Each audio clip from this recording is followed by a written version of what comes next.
میرے محترم دوستوں، پاکستان میں آج ہر طرف افراتفری پھیلی ہوئی ہے۔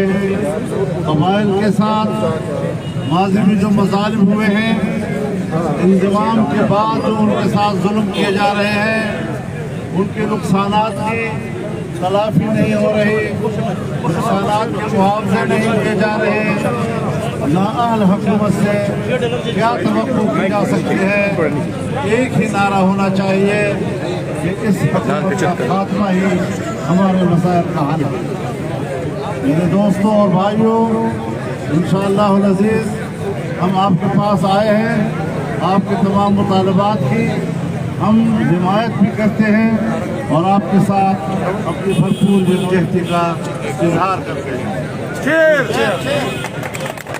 اللہ تعالیٰ آپ کو کامیابی بخشے گا۔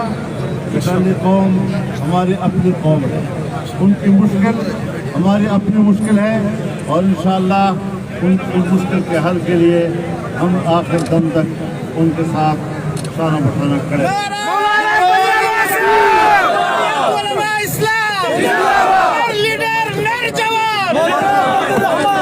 مولانا صاحب سینٹ الیکشن کے بارے میں چل رہا ہے پروسیس، مولانا صاحب 26 مارچ کو پی ڈی ایم اسلام آباد کی طرف مارچ کرے گی، تو آگے ماہ رمضان بھی آ رہا ہے، تو آپ لوگوں کو یقین ہے کہ آپ لوگوں کے جو مطالبات ہیں وہ مان لے جائیں گے، اور اس کے بعد آگے پھر کیا لائے عمل ہوگا؟ فیصلہ طے ہے اور 15 اکتوبر سے بڑا ہی اجلاس ہوگا۔ چھوٹے موٹے جزیات ابھی تک باقی ہے، وہ انشاءاللہ